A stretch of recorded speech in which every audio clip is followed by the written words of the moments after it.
Listo.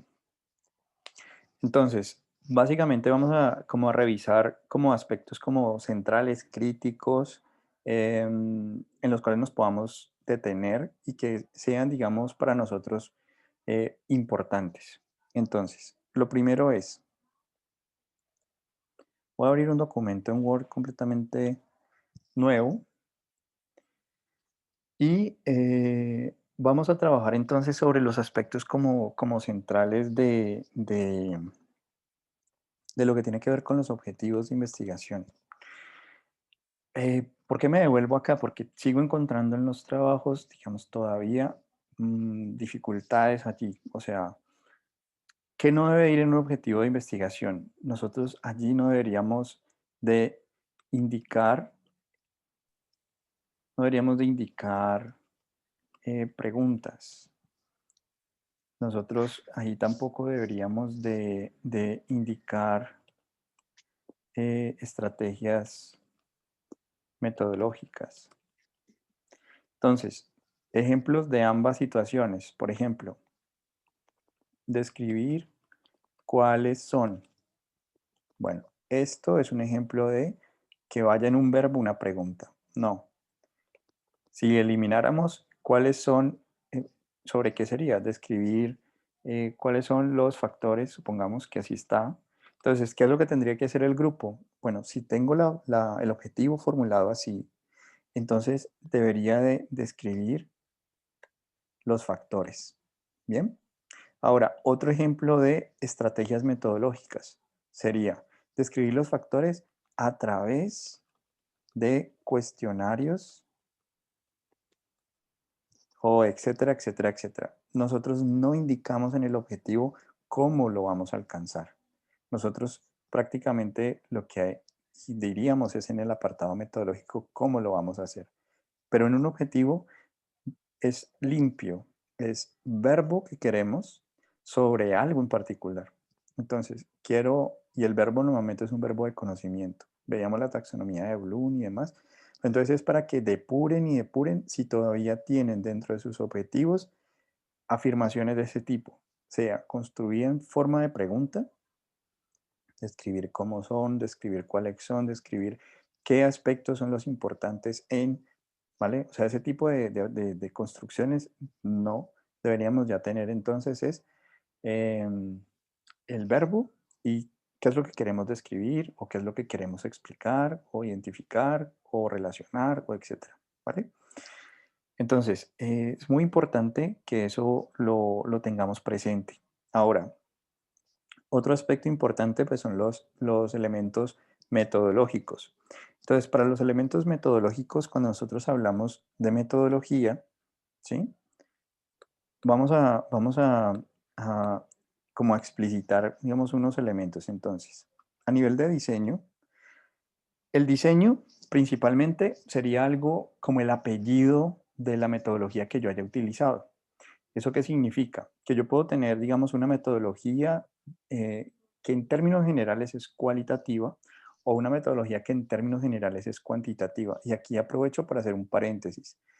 Confunden hacer una revisión de literatura, o sea, una revisión bibliográfica. Por ejemplo, voy a revisar historias clínicas y a partir de la revisión de historias clínicas es mi tesis, o sea, mi trabajo de investigación.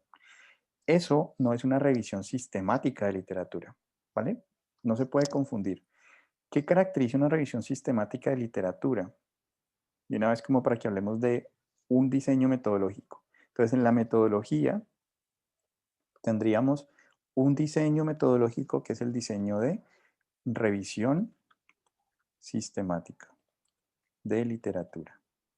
Entonces, ¿qué caracteriza una revisión sistemática? La caracteriza una pregunta pico, una pregunta clínica. O sea, yo tengo que tener una pregunta pico, y ya hemos hablado de la pregunta pico, en términos de que la P es población o fenómeno de interés, la I sería la intervención o la exposición que me interesa, la C que sería el comparador, que es, digamos, tengo expuestos a un tratamiento A versus expuestos a un tratamiento B.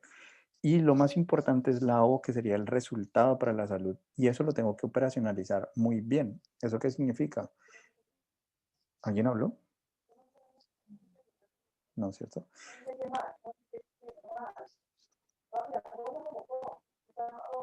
A ver, voy a silenciar mi Lady Quiñones, ya.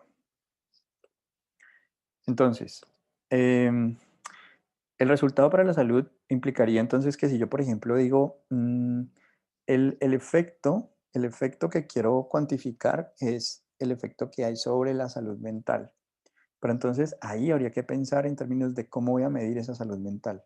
Entonces, una salud mental por autorreporte, o sea, los pacientes dicen que se sienten bien, se sienten mal, pues una salud mediada por un instrumento particular. Voy a utilizar el SRQ para explorar tamizaje de salud mental. O va a ser una salud mental reportada por profesionales, es decir, el profesional, el psiquiatra, el psicólogo, etcétera, dice, o el médico general dice que está sano, ¿no? ¿Cuál es el resultado para la salud? Lo tengo que tener claramente definido. ¿Cómo lo voy a identificar? Y el otro aspecto importante de la revisión de sistemática de literatura es que ¿m? Su muestra está compuesta normalmente de artículos de investigación. O sea, típicamente está compuesta de artículos de investigación. Aquí hay otro elemento, antes de que pasemos, que es la T. La T tiene que ver con el tipo de evidencia que me interesa. Entonces, habíamos hablado, por ejemplo, que si yo lo que quiero es medir el efecto de una cosa sobre otra, pues tengo que ceñirme a un tipo de evidencias que necesito.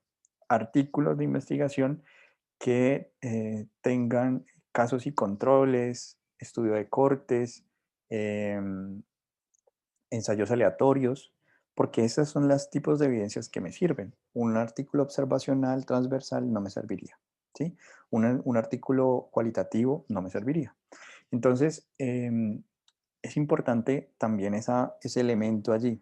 Entonces, si yo dentro de mi parecer digo, voy a recoger historias clínicas, voy a leer historias clínicas, voy a revisar como todas las leyes, las normativas que hay sobre X fenómeno, eso no es una revisión sistemática de literatura. Sería más bien un análisis documental o una revisión documental, pero no una revisión sistemática de literatura. De hecho, podría ser una revisión narrativa de literatura, donde no hay mucha rigurosidad. Algo que caracteriza la revisión sistemática es la rigurosidad, es decir, la replicabilidad.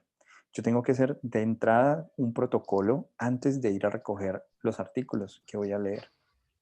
Entonces, Profe, sí, ¿cuál es la diferencia entre análisis documental y revisión sistemática? que en el análisis documental, ahí digamos que lo estábamos intentando un poco diferenciar. Em, el análisis documental implica que tú tienes una estrategia para aproximarse a esos archivos documentales, o sea, esas historias clínicas, o sea, sabes con antelación qué es lo que vas a recoger de datos. Pero la diferencia fundamental entre una y otra es que en la sistemática sí o sí, tienes que tener una pregunta tipo pico y tienes también que tener una muestra de espérenme un momentito. Voy a pausar aquí. La diferencia que hay entonces en términos de Profe, ¿sí? qué pena, buenas noches. Lo que pasa es que mi compañero Joan Murillo me dijo que se le había presentado un inconveniente y por esa razón todavía no puedo ingresar a la clase. Vale, Pero vale. que tan pronto lo pueda solucionar, él ingresa. Bueno, profe. Dale, vale, gracias. Bueno, profe, con Eh, gusto. dale. Entonces, mira, cuando nosotros hacemos análisis documental, voy a colocarles un ejemplo de análisis documental. Eh, Profe, no olvides grabar la clase. sí, sí, ya. Ah, sí, sí, voy. sí. No había visto el icono, qué pena. Dale, no, tranquila, tranquila. Eh, análisis documental, yo tengo una.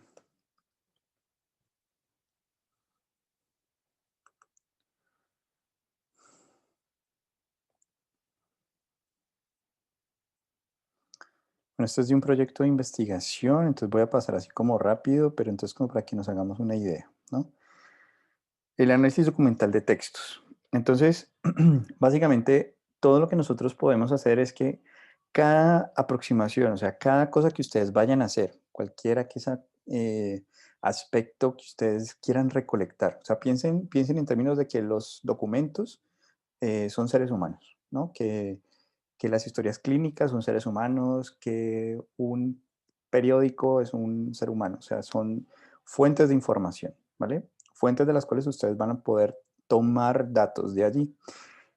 El apartado metodológico, lo que más importa es la... Profe, ¿Sí? qué pena, no estás compartiendo pantalla. Listo, ya les comparto pantalla. Qué pena. Entonces, estamos aquí, ¿no? Eh, lo más importante que hay en términos generales es que todo aspecto que ustedes vayan a tomar como fuente de información merece su protocolo. O sea, la recomendación, ¿cuál es? Que si ustedes, por ejemplo, dicen, bueno, vamos a preguntarle a personas cuál va a ser el protocolo que van a seguir para preguntarle a esas personas. No, que yo voy a hacer mi fuente de información son las historias clínicas, son todas las anotaciones que encuentro registradas en la base de datos que tiene, digamos, este hospital. Entonces, ¿qué es lo importante dentro de la configuración? Que ustedes primero entiendan que deben tener un protocolo. ¿Por qué es importante un protocolo? Porque el protocolo les permite a ustedes anticiparse a lo que se van a encontrar. Entonces, ustedes, por ejemplo, dicen, bueno, a mí me interesa buscar en las historias clínicas la información familiar. Bueno, pero ¿qué es la información familiar? ¿Cómo lo voy a registrar? Que si en la información familiar aparece conflicto familiar o no aparece conflicto familiar, supongamos que me interese eso, ¿vale? Entonces yo voy empezando a considerar eh, cómo voy a ir registrando la información.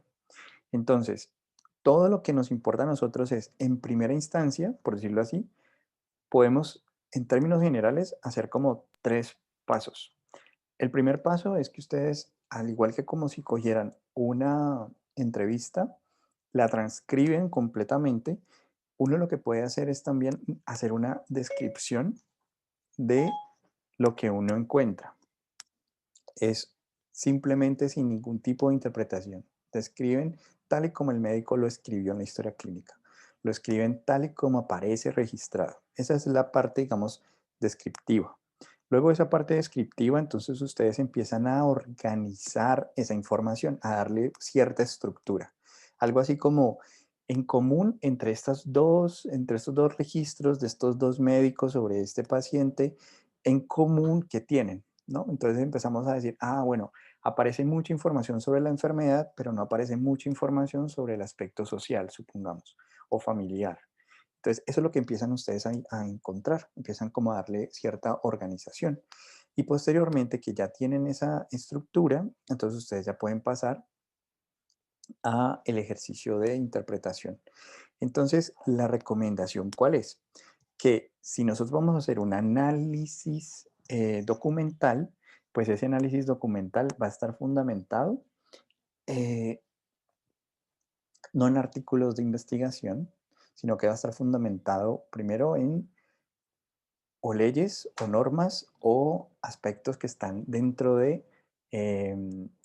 por ejemplo, para este proyecto de investigación nos interesaba el análisis documental, hacerlo sobre todas las normas jurídicas, todos los documentos programáticos de políticas que hablan de bullying en Colombia, ¿sí? Entonces es básicamente como, bueno, queremos cómo está, casi que como si hiciéramos un análisis de cuál es la concepción que se tiene de bullying desde la normativa, cómo se interviene en bullying desde la normativa, todo, como que qué dimensiones se contemplan, ¿cierto?, dentro de la normativa.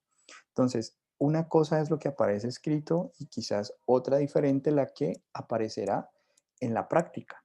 Entonces tenemos dos fuentes de información, lo que aparece escrito versus lo que observamos por parte de los profesionales. Entonces, la norma dice que debe haber un equipo psicosocial para atender casos de bullying.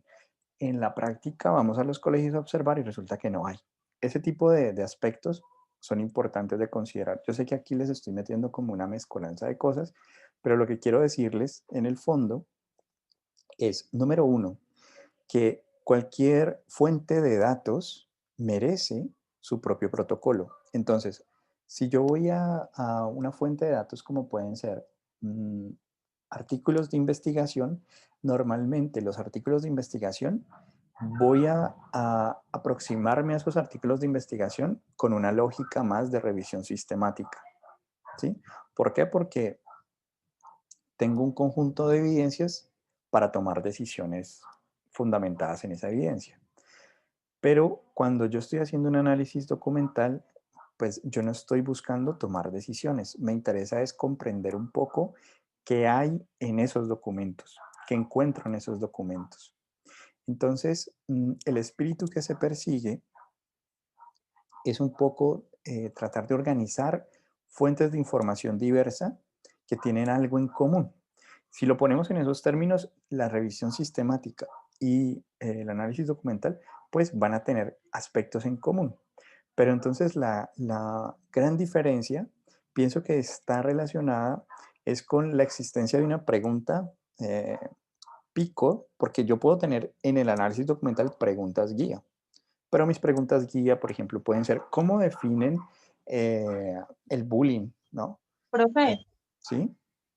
qué pena interrumpirlo. Lo que pasa es que yo era la estudiante que estaba en la tutoría de proyecto de grado y pues apenas pude entrar.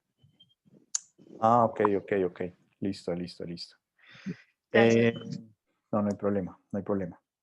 Entonces, creo que en el chat ahí nos estoy proyectando ya, listo, ya soy pasadito. Vale, entonces, nosotros estamos hablando de que absolutamente todos los aspectos de la realidad son compartidos. Bueno, espérenme un momentito que pedí 2 medicamentos, llegó uno, voy a bajar por el otro. Ya vuelvo con ustedes. Pues aprovecho también para recordarles algo, y es que en la pregunta también vi 2 preguntas. Es importante que o sea, tratar de formular la pregunta de tal forma que eh, podamos pensar en cuál es la más importante. Es decir, en términos de etapas, por decirlo así, primero necesitamos saber esto y luego esto. Para un pregado, digamos que eso está bien, está en términos de facilitarnos también la vida y que sea claro. Por lo tanto, así como decimos que tenemos un objetivo supremamente preciso, también la pregunta debe ser muy precisa. Por lo tanto, la pregunta debe focalizarse, por ejemplo, en aspectos muy puntuales. Por ejemplo, yo no puedo hacer un estudio de prevalencia de Cali si los datos que voy a obtener solamente provienen de una fuente de información. Supongamos, eh, yo sé que voy a hacer la rotación en Imbanaco, entonces voy a hacer un estudio de prevalencia para Cali de algo. No, no puedo, no puedo. ¿Por qué? Porque la fuente de información solo proviene de Imbanaco. Podría entonces formular la pregunta menos por prevalencia en Imbanaco de algo. Eso ya es distinto, porque sé que la fuente de información proviene de allí. Por lo tanto, las preguntas, digamos, en cuestión de metodología, deben garantizarles a ustedes pues, que sí puedan responder a lo que se han propuesto. Entonces, muchas veces uno dice, bueno, voy a hacerlo con estudiantes universitarios. Entonces ahí uno se pregunta, ¿vas a hacerlo con todos los estudiantes universitarios o con los de una universidad particular? ¿O lo vas a hacer realmente con todos con todos los universitarios? Entonces, ¿cómo vas a hacer para mostrar que efectivamente tienes pues una muestra representativa de cada universidad? O sea, que realmente tienes la versión tanto de la pública como de la privada, como la formación jesuita, como la que no tiene formación jesuita, etcétera, etcétera, etcétera. Entonces, es muy importante que si tenemos 2 preguntas de investigación, formulemos entonces en una sola pregunta. Cuando la pregunta nos suena confusa, o sea, por más que esté bien formulada, pero no la entendemos, significa que está mal hecha. ¿Por qué? Porque la pregunta como tal debe permitir, em, que las personas se puedan, cuando lean, entiendan de qué va la investigación, ¿no? De qué trata la investigación. También otra cosa que noté es el título de la investigación. O sea, los títulos como tal prácticamente se convierten como en nuestros objetivos generales. Solamente que, por ejemplo, si decíamos describir la relación entre, ya quitamos ese verbo y diríamos relación entre y nos quedaría un título decente. Mm, Porque a veces en el título hablamos de cosas que ni siquiera están ni en la pregunta ni en el objetivo. Por ejemplo, hablamos de eh, depresión en adolescentes, supongamos, pero ni en la pregunta está la depresión, ni tampoco en los objetivos. Entonces es muy importante esa coherencia entre el título, la pregunta y los objetivos. Volviendo nuevamente a donde estábamos, entonces, un análisis documental significa que nosotros nos vamos a centrar en documentos y esos documentos no necesariamente son artículos de investigación. En esos documentos tenemos una pregunta que orienta la búsqueda o un conjunto de preguntas que orienta la búsqueda, que permite entonces que podamos hacer un supertexto. ¿Qué significa hacer un supertexto? Lo que estamos tratando de hacer es cada documento, digamos que cuenta su historia, cuenta su versión de los hechos, por decirlo así. Como Caperucita Roja, ¿vale? Entonces, si le preguntamos a Caperucita Roja sobre lo que pasó con la abuelita, pues tiene su versión de los hechos, y si se lo preguntamos al leñador, tiene su versión, y así sucesivamente. El supertexto lo que trata de hacer es una versión global de lo que pasó, es decir, no se focaliza en una versión o en otra versión, sino que trata de entender el fenómeno de interés.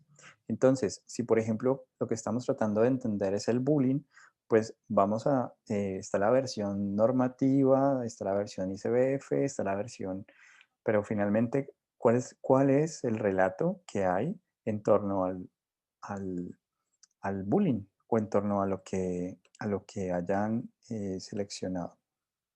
Eh, Hola, ¿Listo? profe. Sí, hola.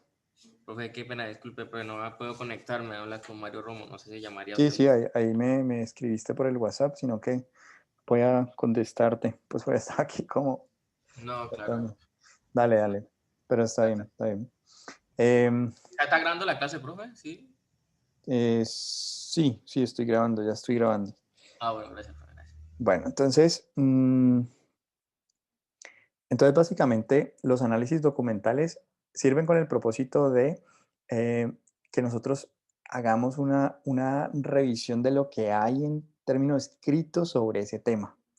Y ahí pueden entonces entrar todo lo que son las narrativas médicas evidenciadas en términos de los archivos que aparecen en las historias clínicas, en las anotaciones y reportes pues, médicos. Podemos ir a un nivel mucho más general a mirar normas, leyes, etc. Entonces, digamos desde esta perspectiva, mm, prácticamente nosotros podríamos, desde la lógica del análisis documental, ustedes, por ejemplo, pueden decir, bueno, voy a fijar, digamos, unas categorías de interés. Entonces, en el caso del bullying, por ejemplo, nosotros vamos a identificar, Perdón, profe, ¿sí? qué pena, es que yo soy Joan Murillo, es que usted me había llamado antes, pero había tenido problemas de conexión y realmente no, hasta ahora pude solucionar. Vale, listo, no, tranquilo. Em, entonces, en resumidas cuentas, si nosotros vamos a hacer análisis documental, no estamos haciendo una revisión sistemática de literatura.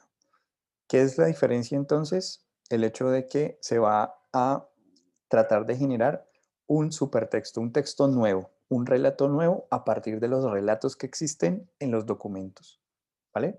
Y con esos relatos yo voy a tener una versión de la categoría que me interesa o el fenómeno que me interesa, ¿vale? Y voy a contestar algunas preguntas que le hice a esos textos. El grado de rigurosidad, o sea, qué tanto, digamos, yo tengo que decir, bueno, antes de ir a recoger datos, voy a definir unas preguntas y voy entonces a recoger datos. En el análisis documental, si bien existe un protocolo, este pues es flexible, es decir que voy haciendo parto de unas preguntas, pero en el tránsito, en el curso de la investigación, pueden salir nuevas preguntas. Y con esas nuevas preguntas yo puedo volver a revisar el texto.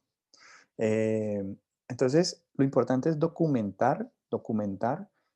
Ustedes cuando estén haciendo sus procesos de recolección de información, tener como ese hábito de generar un protocolo para aproximarse a recoger esos datos y que si hay cambios en ese protocolo, es decir, yo había pensado esta pregunta, hacérsela al médico, resulta que cuando se la hice, me dijo que no me entendía. Entonces yo hice este ajuste a la pregunta.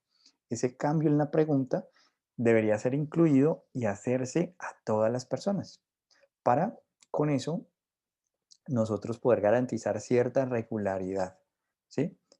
Un protocolo en últimas es que una persona en cualquier otro lugar pueda coger ese protocolo y seguirlo paso a paso. Que les puedan escribir a ustedes, oye, ¿puedo utilizar tu protocolo de entrevista en este fenómeno? Y que tú puedas decir, sí. ¿Por qué? Porque tú lo has subido y te pertenece. O sea, lo creaste, te sirvió, te permitió responder a tu pregunta. Entonces, si bien existen ya protocolos, o sea, ustedes pueden buscar protocolos que ya se encuentran online. Una página para buscar protocolos, pero voy a mover esto acá. Una página para buscar protocolos, ustedes escriben protocols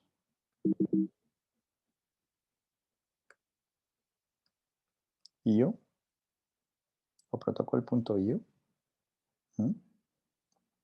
Es completamente pues gratis y ustedes pues van digitando, van registrando lo que van haciendo y luego cuando ustedes digan generar protocolo, él les saca el protocolo organizadito. O sea, cuando uno es súper desorganizado, pues esto les ayuda. O sea, ¿cuánto tiempo? Ah, no, la entrevista empezó a tal hora y terminó a tal hora. Entonces, ¿cuánto tiempo me demoré por entrevista? Pues tanto. Y así sucesivamente. Es como un registro de... Entonces, hay protocolos, por ejemplo, para COVID-19, o sea, aquí van a encontrar mucha información y bueno, y para cualquier tipo o sea, es una ayuda para que ustedes puedan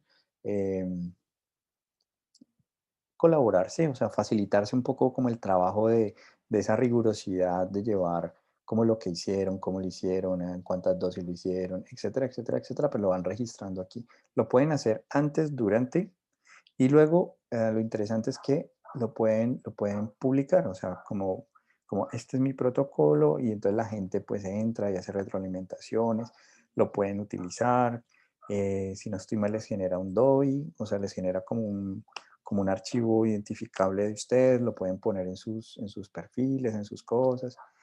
Entonces, protocolos IOS, digamos que es una fuente como para hacerlo.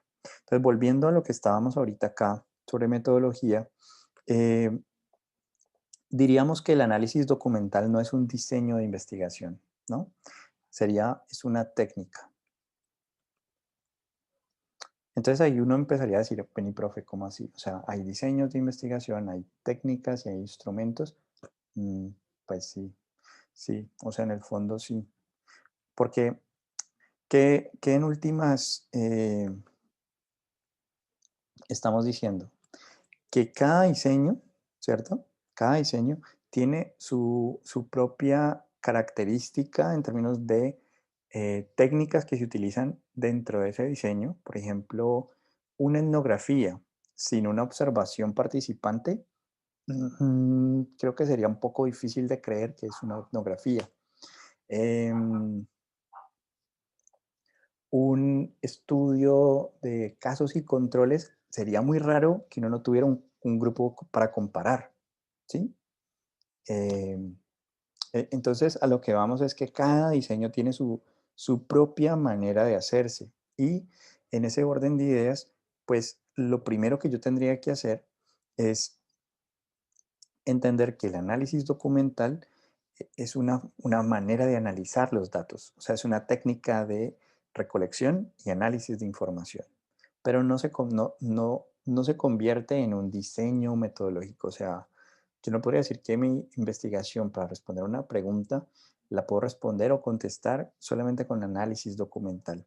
Van a decirme algo así como es una fuente de información, pero entonces ¿Cuál es tu otro instrumento, tu otra técnica que utilizaste de contraste? ¿Para qué? Para que les pongo este ejemplo.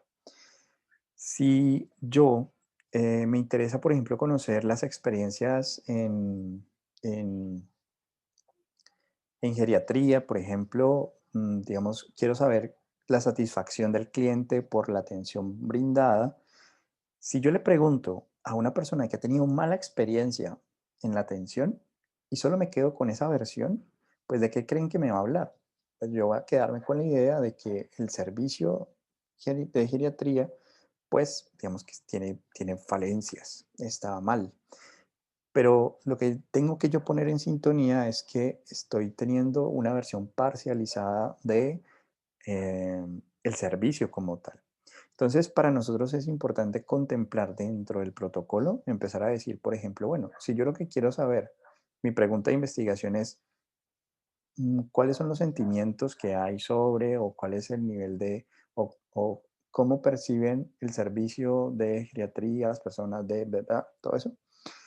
Pues entonces, yo lo que me voy a detener es en términos de pensar, oye, ¿a quiénes le tengo que preguntar? Voy a basar todas mis conclusiones en un solo instrumento, eh, a menos que ese instrumento que yo sepa que es el mejor instrumento que hay. No sé, por ejemplo, ustedes en sus distintas profesiones, ustedes saben que para llegar al diagnóstico nos basamos en evidencias. Entonces, tenemos un instrumento que puede ser la entrevista clínica, puede ser la observación clínica, lo que ustedes hacen, digamos, pero además lo acompañan de paraclínicos. Entonces, uno dice, bueno, la observación me dice que sí, el paraclínico me dice que sí. Entonces, me podría inclinar a creer que sí tiene lo que creo que tiene. Pero cuando solo me baso en un solo instrumento, solo tengo la observación clínica, pues queda un poco como la sensación de si sí o si no. Opera muy similar en términos metodológicos. Em, entonces, desde esa perspectiva, lo que nosotros tenemos que cuidar en términos de cualquier diseño de investigación es que la parte metodológica se compone de indicar cuál es el diseño y entonces en términos de diseños, em, nosotros vamos a tener en términos, vamos a hacer como una pequeña, no sé, tablita, se me ocurre, que puede ser como interesante. Entonces, vamos a hacer una tablita como de comparación. Entonces, vamos a hacer como algo como así. Entonces, cuantitativos, cualitativos y mixtos. No me voy a meter con los mixtos ahora, creo que el tiempo no me da. Entonces, quedémonos aquí. Cuantitativos, cualitativos. En los cuantitativos, entonces, nosotros vamos a encontrarnos, uy, hubo un bajón de energía, muchachos. ¿Me escuchan? Sí, profe, te Sí, escuchamos. profe, te Sí, escuchamos. profe. Vale, pero muy seguramente me voy a quedar sin energía. Así Sí. que, bueno, em, vale, voy a ir avanzando en lo que pueda y, pues recomendaciones. Entonces, para que insistan ustedes sobre el apartado metodológico. El apartado metodológico entonces se compone de un diseño, ahorita lo hablamos, se compone también de una población, una muestra, ¿sí? Entonces ahí es importante como que nosotros indiquemos cómo nos vamos a aproximar a la muestra como tal, eh, cómo seleccionamos la muestra, o sea, vamos a colocarlo aquí, población, criterios de selección de la muestra. Vamos a colocar también dentro de estos criterios de selección de la muestra, básicamente vamos a indicar también el procedimiento. Vamos a colocar también la que tiene que ver con los instrumentos utilizados, lo que tiene que ver con las estrategias de análisis y procesamiento de los datos y todo lo que son estrategias encaminadas a la validez y confiabilidad de los datos. Entonces, visto desde esta perspectiva, vamos a colocarlo entonces aquí. En los estudios cuantitativos, entonces, si yo digo metodología cuantitativa, no estoy diciendo mucho. Estoy diciendo casi como el nombre, pero me falta el apellido, saber específicamente de qué trata mi investigación, cómo lo voy a hacer, ¿no? Porque eso también va a determinar la calidad de la evidencia para que me seleccionen o no me seleccionen. Entonces, en términos de metodología, podríamos aquí es básicamente indicar si es quanti, si es quali, pero en términos de diseño, nosotros lo que quiero es indicar que normalmente tenemos experimentales, cuasi experimentales, como grandes grupos, ¿vale? Pero entonces, los diseños que hemos revisado hasta el momento han sido los diseños de estudio de cortes. Por ejemplo, vi un grupo que tenía estudio de cortes. Sí, creo que está mal escrito, con H, ¿cierto? Estudio de cortes, estudio de casos y controles, estudios, bueno, ensayos clínicos. Aquí pueden ser aleatorios o no. O sea, el asunto ahí es como identificar este aspecto. Entonces, dentro de los estudios de cortes, la característica que tiene el estudio de cortes principalmente es el seguimiento que se hace a un grupo por una característica común. Entonces, ejemplo del estudio de cortes, característica común. Por ejemplo, el Zika, ¿no? El Zika, entonces tengo un conjunto de madres gestantes que han tenido un diagnóstico de Zika y les hago seguimiento a los hijos de ellas en el tiempo. Y lo que estoy tratando de mirar es el efecto que tiene el Zika sobre ese desarrollo, ¿sí? Entonces, desde esa perspectiva, pues hay claramente un diseño que en última se está tratando de evaluar el efecto que tiene una variable sobre otra. Entonces, la variable dependiente, que siempre es importante como identificarla. Cuando hablamos de variable dependiente, estamos hablando de una variable de respuesta. Es decir, ¿qué es lo que cambia? ¿Fruto de qué? Entonces, en el caso del Zika, digamos que estamos hablando de qué es lo que cambia.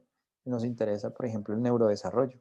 Nos interesa saber el efecto que tiene el Zika. Entonces, la variable independiente la puedo, por decirlo así, controlar. O sea, puedo saber cuántos niños con Zika, cuántas mujeres con Zika, etc.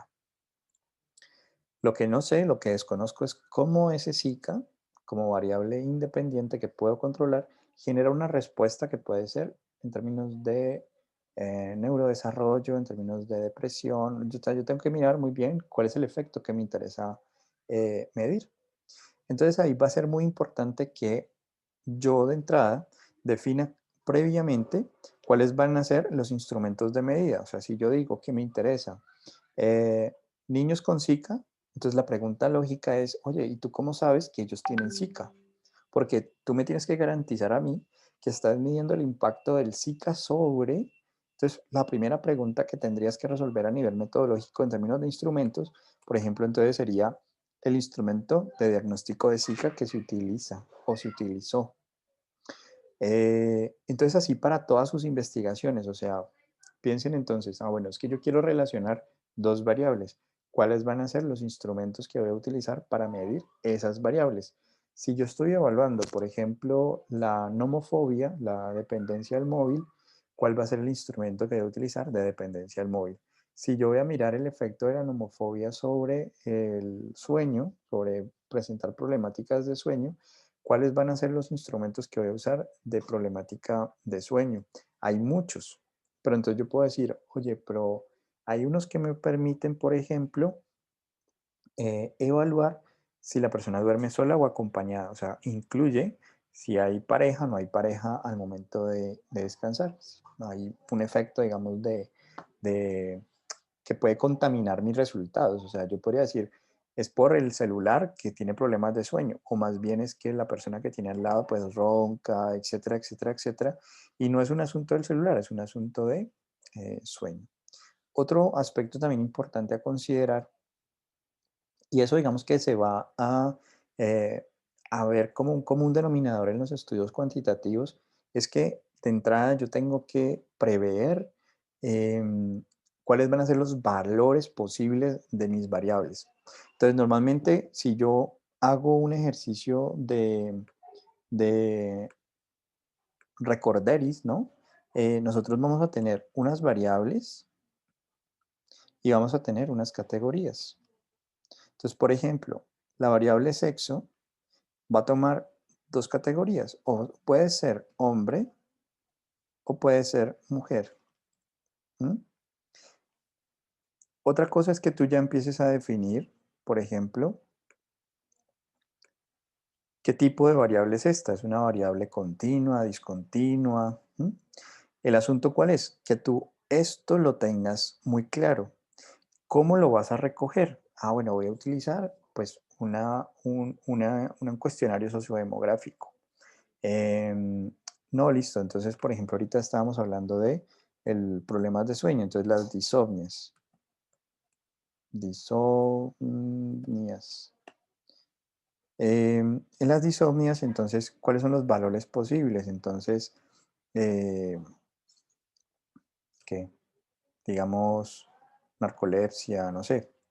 Bueno, o sea, los distintos posibles valores que puede tomar. En términos de, por ejemplo, el azúcar, ¿no? El asunto que hay un estudio por ahí de ustedes que está con el azúcar.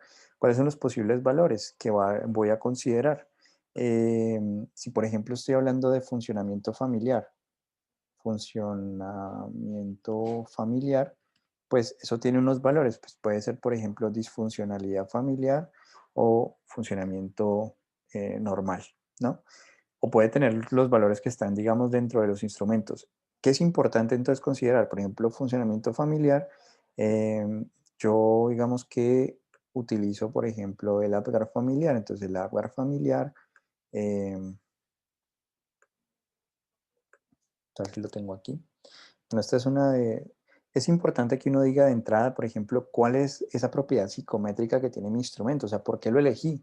Ah, bueno, porque es que ese instrumento mide lo que quiere medir, ¿no? Eso es muy importante también a nivel metodológico. Este es el del Lapper que les mostraba. Entonces, por ejemplo, aquí se ve muy mal, pero es buena función familiar, disfunción leve, disfunción familiar moderada, ¿vale? Entonces yo ya tengo los puntos de corte claramente definidos. Yo no estoy inventando, no es que se me ocurrió porque yo quería que la disfunción familiar buena fuera. No, yo ya previamente sé las decisiones que voy a tomar cuando tenga los datos. Recomendaciones en términos generales, por ejemplo.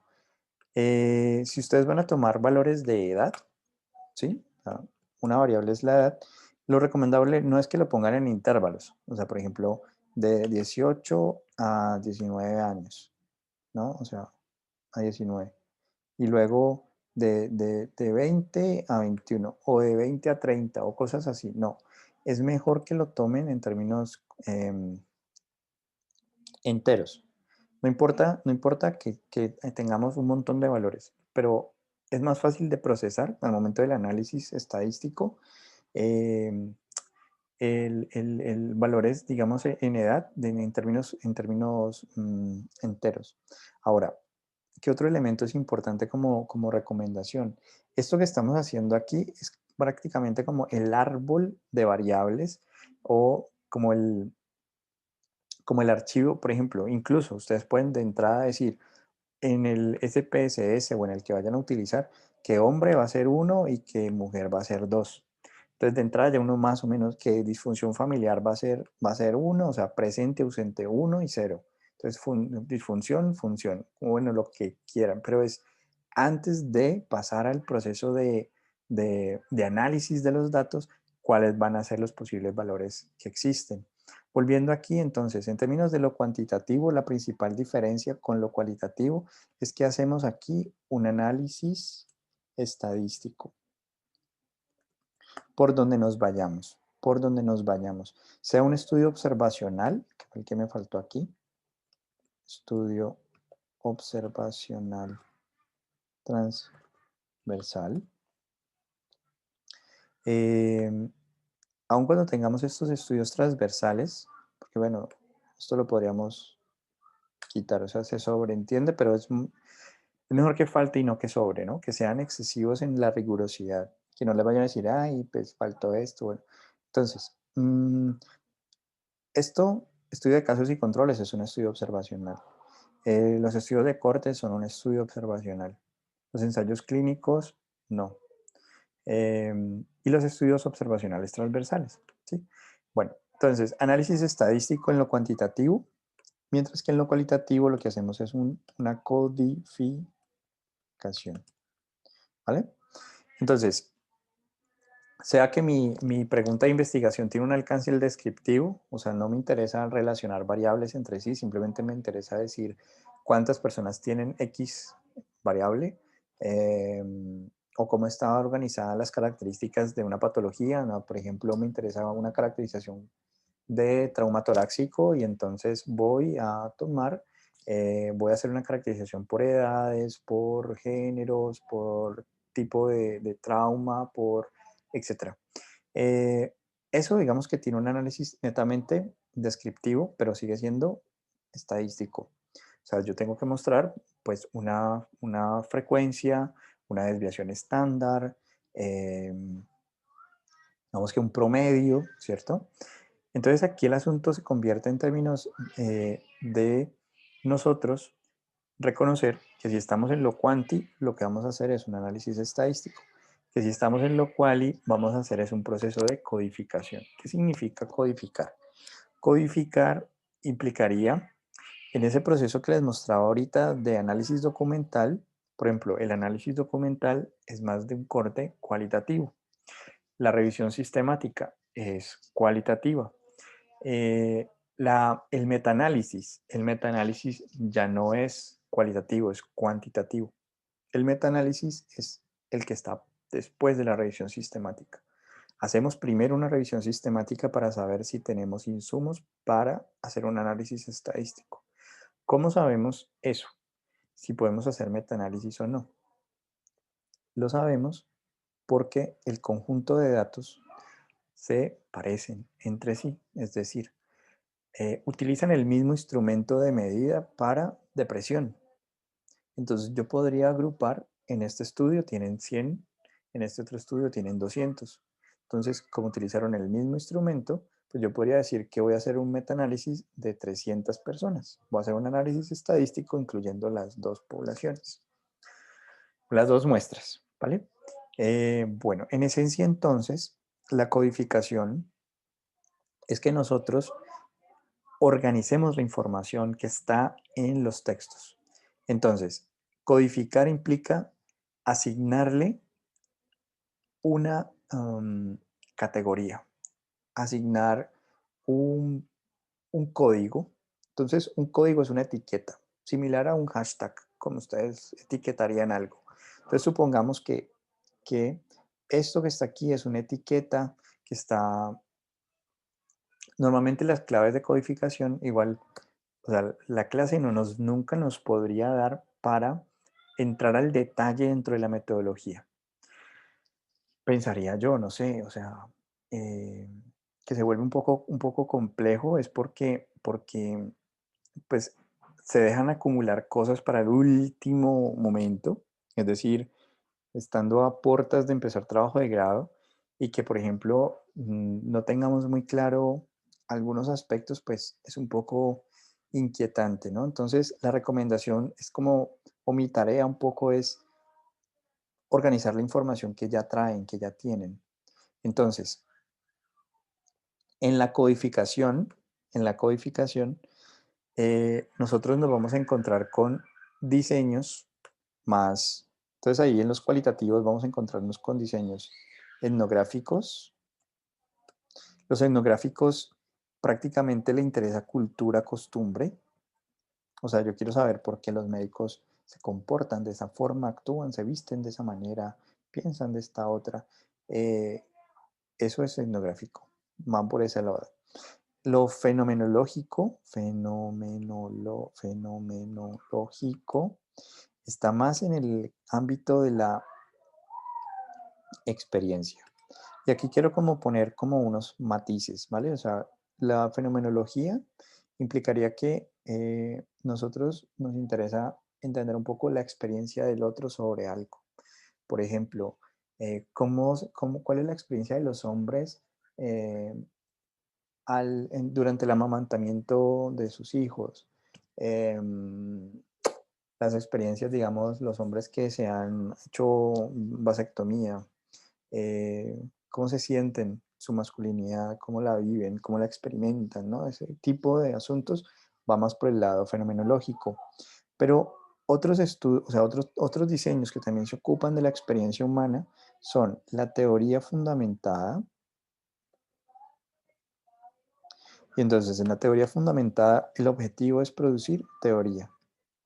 O sea, yo lo que quiero en últimas es que explicar con los datos, con base en mis propios datos, por qué se presenta de esa forma, por qué se da la experiencia de esa manera. Entonces, en teoría fundamentada, si yo lo que quiero es producir teoría, porque no existe teoría al respecto, entonces yo voy a crear teoría con base en los datos, pues hago un proceso de teoría fundamentada. Entonces, me ocupo de la experiencia para producir teoría. Otro diseño que también se ocupa de la experiencia es el diseño narrativo. En el diseño narrativo, digamos que si bien es la experiencia, pero lo que importa es el discurso. O sea, cómo se está narrando a sí mismo, cómo se está posicionando en ese discurso, qué discursos privilegia por encima de otros, cuáles discursos olvida. Ese tipo de aspectos están dentro de las características del diseño narrativo. Y como estamos diciendo, cada diseño entonces tiene cómo se va a aproximar a la muestra. Entonces, si en los cuantitativos nos vamos a aproximar haciendo análisis estadístico, significa que la muestra la vamos a sacar a partir de un análisis estadístico. ¿Sí? Entonces, ahí vamos a encontrarnos con muestreos probabilísticos y no probabilísticos, muestreos estratificados, no estratificados. Pero es muy extraño encontrar en los cuantitativos, digamos, aspectos del orden de muestreos intencionales, es decir, seleccionados a criterio del investigador. Si bien puede pasar, no es muy común. O sea, normalmente previamente se establece que los participantes son asignados de manera aleatoria. Y se estima también si la persona asignada no asiste, digamos, yo voy al salón de clases y tengo que ir por Jacome, por Stephanie, y resulta que ese día Stephanie no está. Entonces yo ya tengo también previamente definido qué hacer en el caso de que si voy al salón no está. Entonces supongamos que dice que voy a tomar a la persona que está encima en la lista de Stephanie. Entonces tomaría esa persona. Si esa persona no está, tomaría la siguiente. Si esa persona no está, y así sucesivamente hasta que encuentre a la persona. Y ese es el protocolo que voy a seguir siempre. Ahora, entonces, dentro de los narrativos también tenemos el estudio de caso, que ya, digamos, hablábamos un poco de cuando tenemos un reporte de caso, cómo hacerlo, que es cuando que consideramos que es algo que representa muy bien y, digamos, el fenómeno de interés. Entonces vamos a mirar como las características un poco, mira qué tiempo tenemos, las características un poco de en qué tenemos que pensar. Entonces, en términos de diseño, seleccionamos diseño, entonces podríamos seleccionar alguno de estos. La invitación, ¿cuál es? Bueno, si yo seleccioné un ensayo clínico, pues voy a leer sobre ensayos clínicos. ¿Para qué? Para que yo pues sepa entonces de qué forma el ensayo clínico define las variables, selecciona la muestra, se sigue un procedimiento, se utilizan determinados instrumentos, o sea, las particularidades de mi diseño. Pero voy a hacerlo lo más general posible, cosa que puedan ustedes orientarse un poco. Entonces, seleccionamos diseño. Una vez seleccionado el diseño, nos vamos a ocupar de la población y los criterios de selección de la muestra. Entonces, en los cuantitativos normalmente utilizamos software, cálculos muestrales. Entonces, tenemos una población y de esa población podemos calcular el tamaño de la muestra. Para eso, por ejemplo, ustedes pueden descargar el EpiInfo. Es completamente gratuito. Lo pueden descargar. Yo confirmo si es EpiInfo que lo tengo en el otro computador porque para Mac no hay.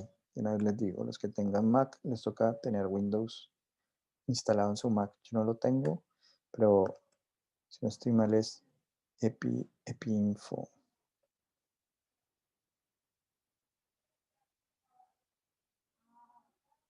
No, entonces, sí es EpiInfo, ¿vale? Sí es EpiInfo. Pero lo que quiero es como mostrarles un poco. Este es el Centro para el Control y la Prevención de Enfermedades. EpiInfo para Windows. Lo pueden descargar, es completamente gratuito. ¿Sí? Pueden incluso allí mismo construir o sea, yo no lo sé hacer. Una vez les digo, o sea, yo esto no lo he utilizado. O sea, quise mostrárselos. Porque normalmente, pues, siempre trabajo con estadistas. Entonces, digamos que le paso a ellos y ellos tienen el SPSS y todo este asunto, pero sí es importante como tener en cuenta es que existen tutoriales acá, acceso para ustedes si lo quisieran pues tener. Y lo que quiero como señalar aquí, y por eso mencionaba eso, es que ustedes pueden crear sus formularios en línea y con el celular hacer la entrevista.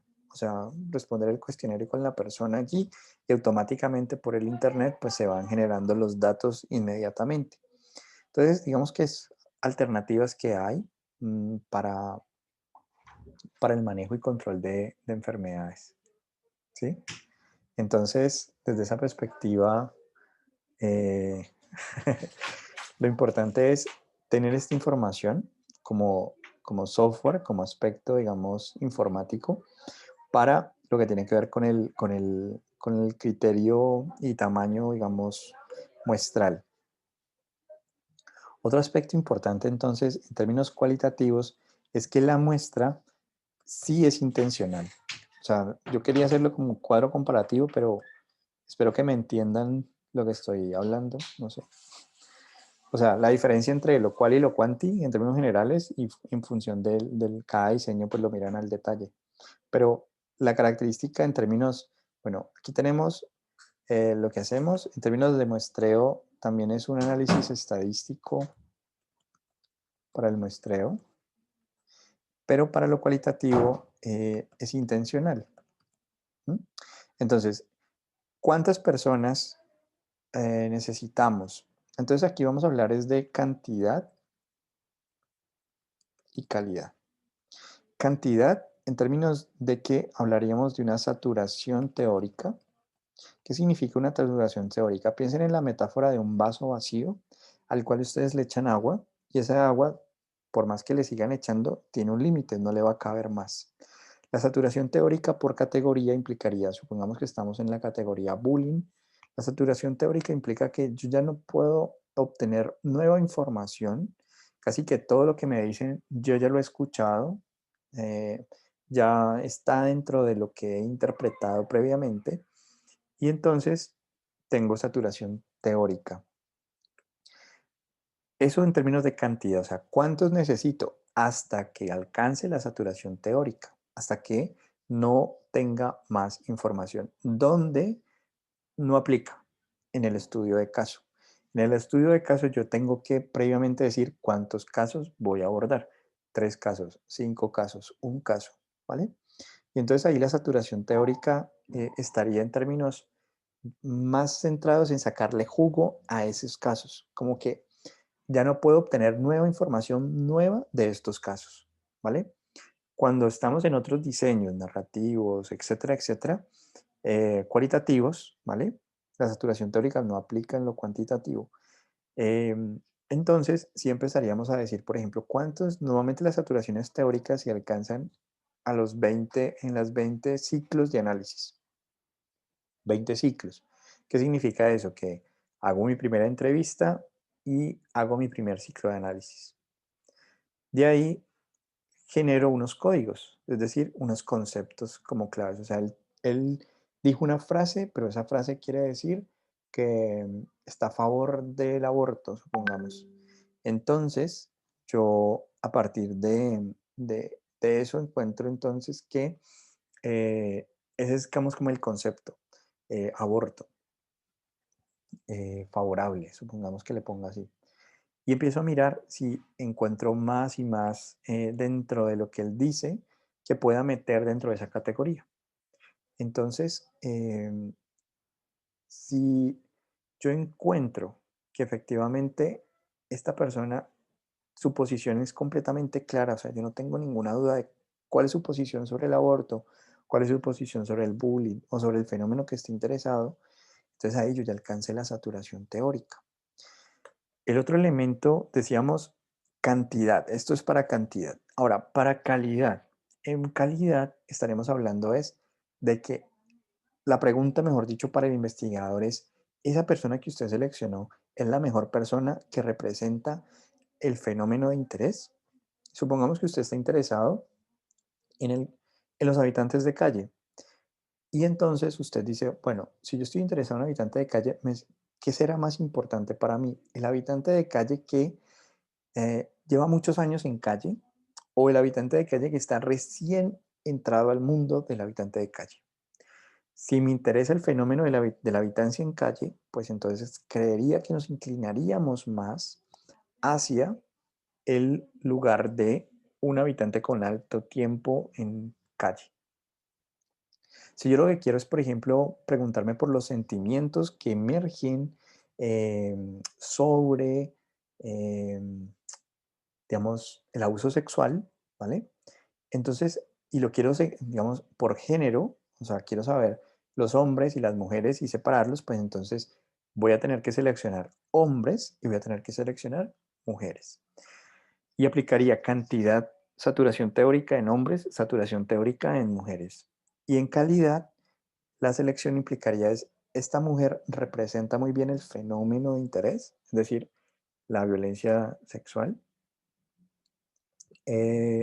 Otro aspecto también es, si yo, por ejemplo, quiero separar si se debe a la adolescencia, o sea, son mujeres adolescentes, y quiero saber si se debe a la adolescencia o se debe al abuso sexual, ese sentimiento en particular. Entonces, de entrada, yo necesitaría dos grupos de mujeres.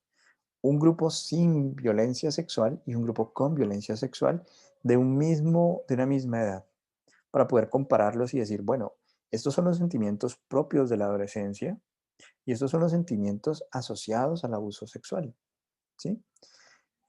Por lo tanto, los criterios de selección de la muestra, no solamente para lo cualitativo es así, o sea, ustedes también tienen que decir, bueno, si yo voy a seleccionar estudiantes, pues cuáles van a ser esas características, esos criterios de inclusión y exclusión, que me permiten la calidad del dato.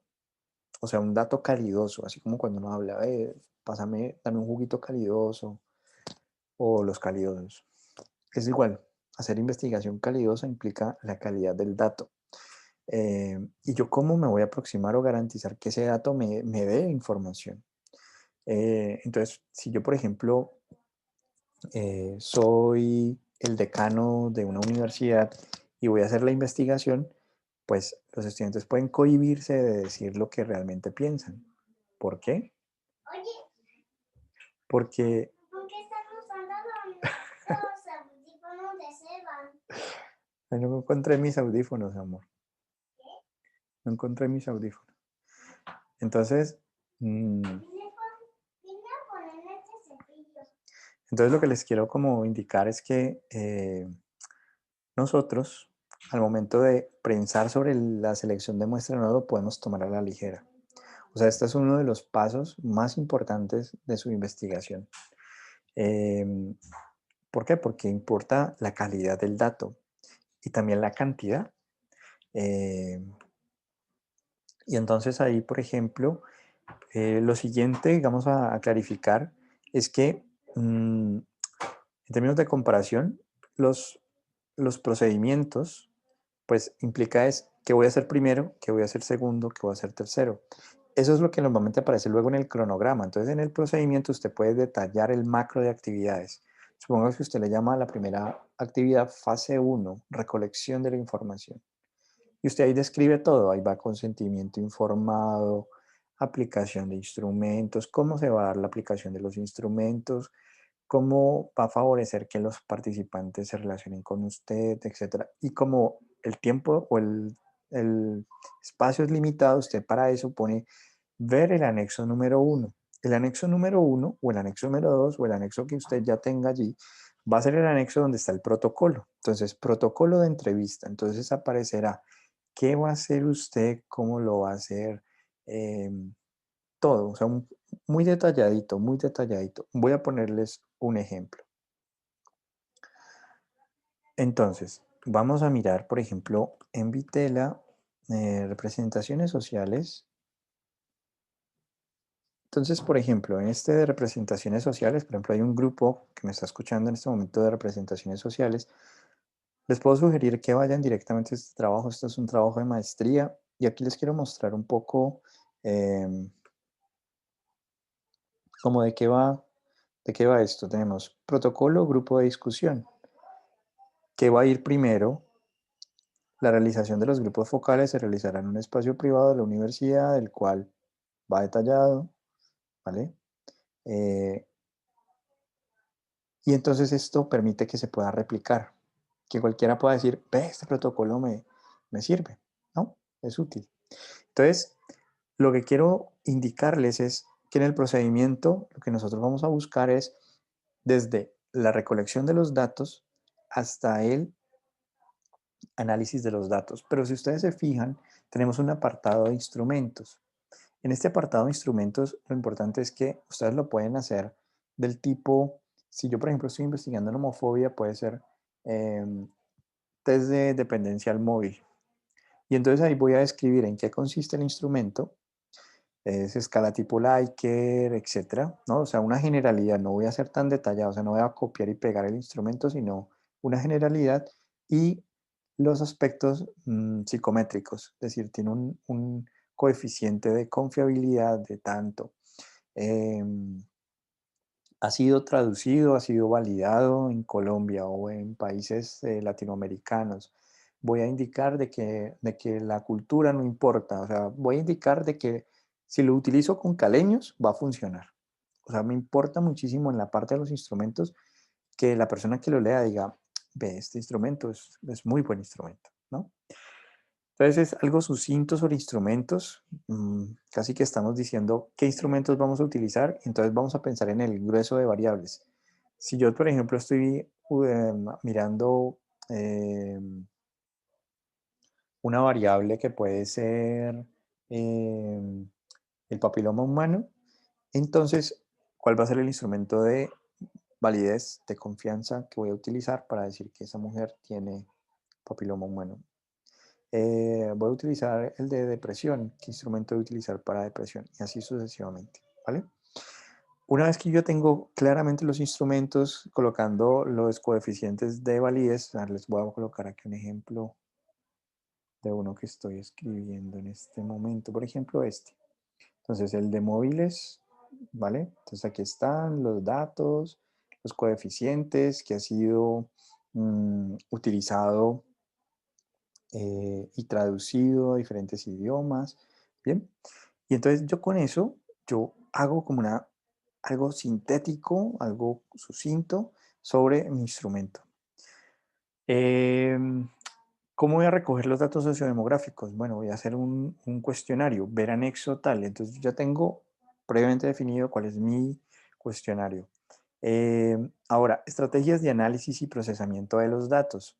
Aquí voy a hacer un mayor énfasis en términos de cómo voy a proceder en términos de ese análisis. Entonces, voy a indicar, por ejemplo, los análisis los voy a realizar en Excel, los voy a realizar en EpiInfo, los voy a realizar donde los voy a realizar, ¿vale?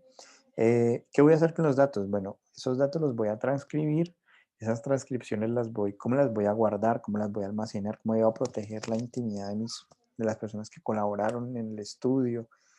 Todo ese tipo de estrategias de análisis y procesamiento de los datos las voy a incluir. Entonces, cada diseño metodológico tiene lo característico de su diseño. Entonces, en una teoría fundamentada, por ejemplo, hay la comparación constante. El procesamiento de los datos se compara de manera constante. La estrategia de análisis implica entonces la asignación de códigos. Entonces, los códigos son categorías axiales, que son los conceptos que voy identificando, que van apareciendo. Pero en el fondo, me interesa es que yo pueda reproducir la forma de procesamiento de datos.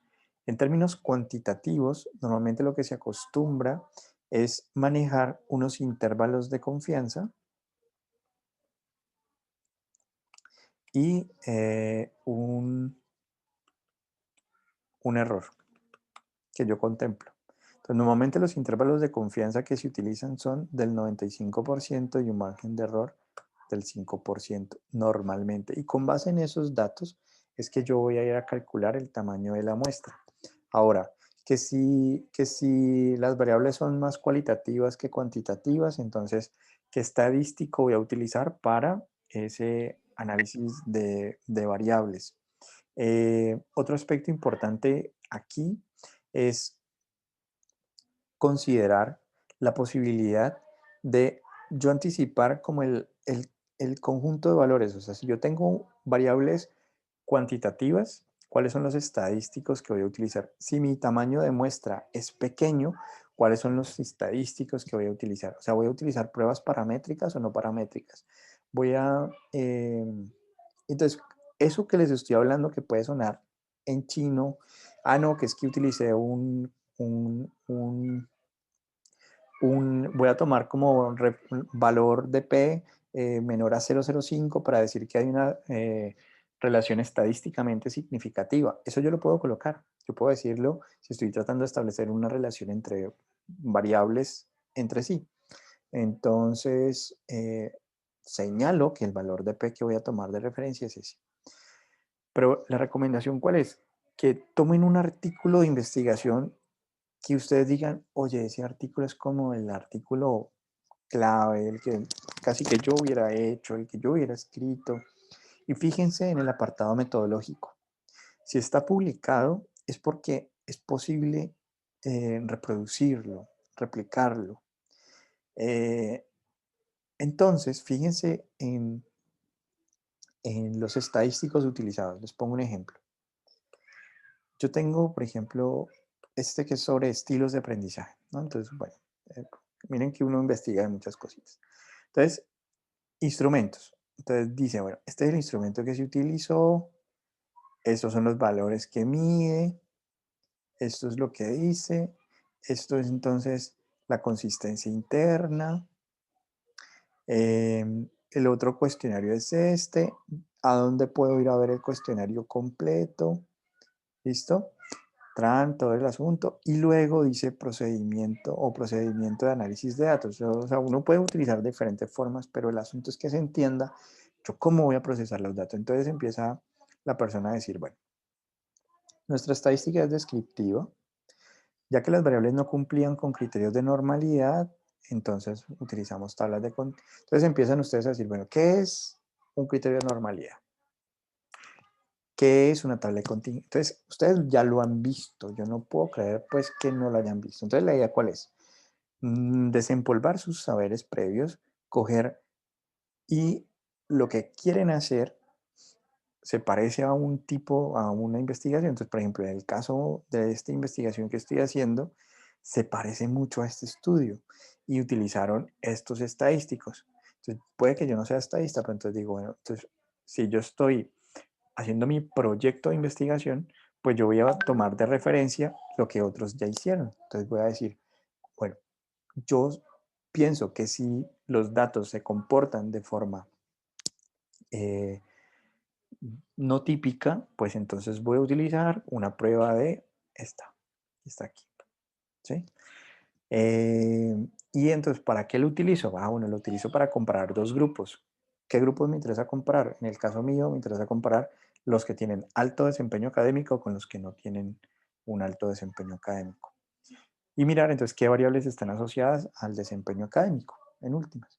Bueno, con eso entonces lo que quiero como subrayar es que nosotros cuando cogemos los puntos de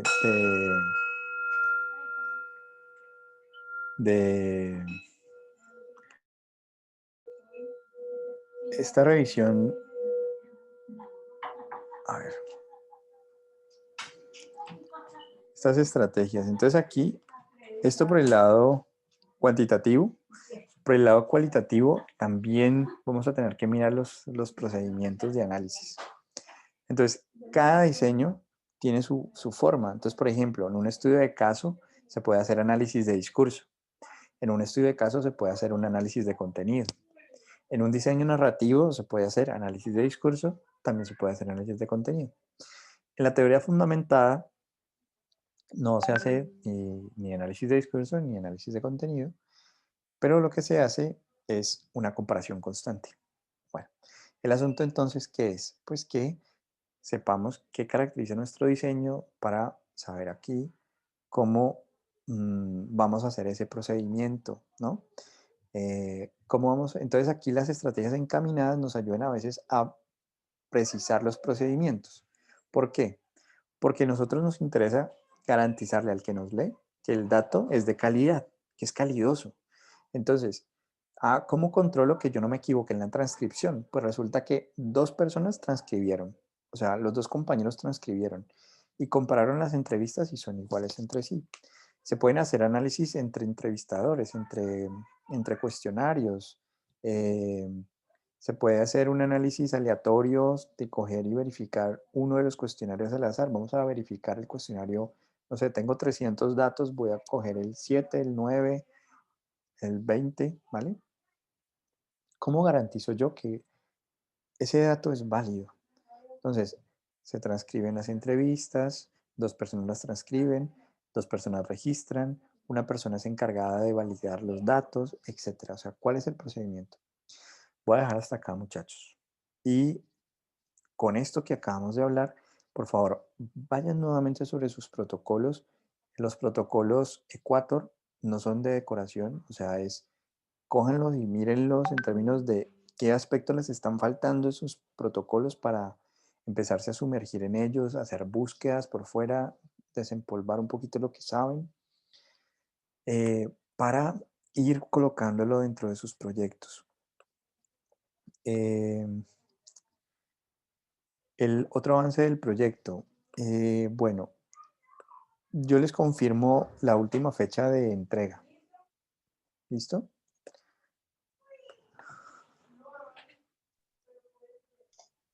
Listo, profe. Vale. Que les vaya muy bien, luego les subo la clase. Listo, profe. Gracias, Muchas gracias. profe. Gracias, profe. Gracias, profe.